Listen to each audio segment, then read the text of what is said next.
Halo, apa kabar semua? Kembali lagi dengan saya, Dr. Rizky Nurdini. Saya adalah dokter umum sekaligus konselor laktasi yang berpraktek di Takenoko Medical Center yang berada di Palma Tower. Nah, kali ini kita akan membicarakan tentang hal yang sangat menarik, yaitu ASI dan menyusui. Kita sudah tahu sendiri bahwa ASI adalah nutrisi yang paling baik bagi buah hati, terutama di awal-awal kehidupannya. Nah, menurut WHO sendiri, menyusui ini dianjurkan secara eksklusif selama 6 bulan. Kemudian dari 6 bulan hingga 1 tahun, ASI tetap dilanjutkan diberikan, namun diberikan dengan makanan pendamping ASI. Lalu selanjutnya di atas 1 tahun dianjurkan untuk tetap menyusui walaupun makanannya sudah makanan seperti biasa, seperti keluarga. Nah, untuk ASI eksklusif sendiri, apa sih sebenarnya ASI eksklusif definisinya? Jadi ASI eksklusif itu adalah memberikan ASI kepada buah hati selama 6 bulan pertama tanpa ada tambahan makanan atau minuman yang lain. Jadi termasuk air putih ya, itu juga tidak diberikan karena ASI itu selama 6 bulan pertama sangat baik bagi nutrisi awal bagi buah hati. Namun kalau misalnya ada obat gitu tetap boleh diberikan atas anjuran dokter. Itu jadi masih dalam kriteria ASI eksklusif. Nah, kemudian kenapa sih ASI dibilang nutrisi yang paling baik? Sebenarnya manfaatnya apa sih gitu. Nah, jadi kita bahas pertama dari manfaat menyusui atau memberikan ASI bagi buah hati kita gitu ya. Nah, pertama ASI tadi saya sudah jelaskan bahwa nutrisi yang paling baik dan paling tepat bagi bayi. Kenapa sih dibilang seperti itu? Karena komposisi ASI sendiri itu sangat lengkap dan akan berubah mengikuti kebutuhan dari buah hati kita. Jadi akan berbeda tuh komposisi ASI pada ibu yang anaknya misalnya laki-laki atau perempuan, kemudian apakah anaknya sedang sakit atau tidak, itu nanti dia akan berubah.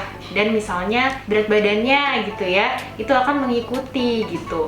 Dan ASI sendiri ini sangat mudah dicerna dibandingkan nutrisi-nutrisi lain, misalnya formula gitu ya. Kemudian dia juga memperkenalkan anak dengan banyak rasa. Jadi misalnya gini, ibunya makan apa, anaknya akan merasakan di ASI-nya. Jadi ini juga akan mengurangi anak menjadi picky eater gitu, karena sudah dikenalkan rasa-rasa dari sejak awal. Nah, selain dari nutrisi yang paling tepat, ternyata ASI juga kaya akan antibodi dan membantu bayi melawan virus dan bakteri.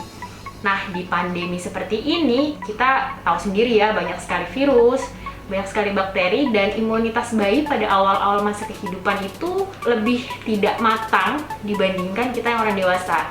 Jadi, buah hati kita mendapatkan imunitas dari ibunya dengan cara melewati ASI. Selain itu, bagi yang mau menyusui dengan ASI gitu ya, bayinya mempunyai resiko lebih kecil terkena penyakit-penyakit. Nah, penyakit apa sih yang bisa dihalau oleh ASI gitu?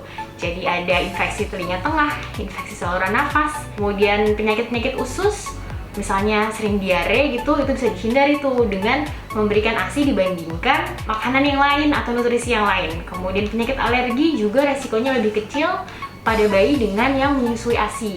Kemudian penyakit diabetes ternyata di kemudian hari pada orang-orang yang waktu kecilnya mengkonsumsi ASI, diabetesnya resikonya menjadi lebih kecil. Kemudian yang terakhir ada yang tahu namanya sudden infant death syndrome atau kematian mendadak ya pada bayi, itu juga lebih kecil resikonya. Nah, bayi yang menyusui ASI ini ternyata peningkatan berat badannya sesuai gitu dengan KMS gitu. Jadi dibandingkan dengan bayi-bayi yang tidak menyusui dengan ASI. Karena di dalam ASI terdapat apa?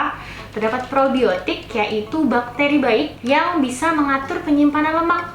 Lalu terdapat juga leptin yang mengatur nafsu makan bayi dan juga penyimpanan lemak. Ini menyebabkan pola makan bayi menjadi baik di kemudian hari, itu yang mencegah berat badannya menjadi berlebihan atau justru malah kekurangan. Nah, bayi yang menyusui secara langsung ternyata juga mempunyai perkembangan otak yang lebih baik dari yang tidak dan menurunkan gangguan perkembangan dan kesulitan belajar di kemudian hari gitu. Karena pada saat kita menyusui ya, kita tidak hanya memberikan nutrisi atau memberikan makanan gitu ya bagi bayi atau gizi, tapi juga ada kontak emosional antara ibu dan anak gitu. Jadi seperti sentuhan dengan ibu, kemudian kontak mata, itu juga membantu perkembangan otaknya. Nah, sekian untuk manfaat bagi bayinya. Nah, nanti kita lanjutkan untuk manfaat-manfaat yang lain.